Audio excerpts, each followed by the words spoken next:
महसूल आणि वन विभागानं काढलेल्या 7 डिसेंबर 2023च्या आदेशानुसार शासनाच्या अभय योजनेअंतर्गत सन 1980 ते 2000 अखेर दस्त नोंदणी केलेल्या तालुक्यातील दस्तधारकांना 1 रुपयापासून ते 1 लाख रुपयापर्यंत मुद्रांक कर भरावा लागणाऱ्या जवळपास 28 प्रकारच्या दस्त नोंदणीधारकांना भरावा लागणारा कर 100% माफ होणार आहे। याच काळातील 1 लाखापेक्षा जास्त कर भरावा लागणाऱ्या जवळपास 29 नोंदणीधारकांना 50% कर सवलत मिळणार आहे।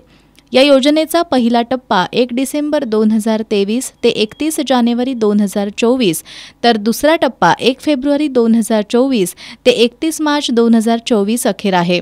ही योजना नोंदणीकृत आणि अनोंदणीकृत दस्तांसाठी लागू आहे। दस्त नोंदणी केलेल्या राधानगरी तालुक्यातील एकूण 50 नोंदणीधारकांना जिल्हा मुद्रांक कार्यालयाकडून नोटीस काढण्याची प्रक्रिया सुरू झाली आहे। तरी यात समाविष्ट असलेल्या दस्त नोंदणीधारकांनी शासनाच्या अभय योजनेचा लाभ घ्यावा असं आवाहन राधानगरीचे दुय्यम निबंधक दिग्विजय आसवले यांनी केलंय। महाराष्ट्र शासनाच्या वतीने नोंदणी व मुद्रांक विभागासाठी सन 1980 ते 2020 या कालावधीत नोंदणीकृत व अनोंदणीकृत दस्तऐवजासाठी कमी पडलेल्या मुद्रांक शुल्काच्या बाबतीत अभय योजना सुरू करण्यात आलेली आहे।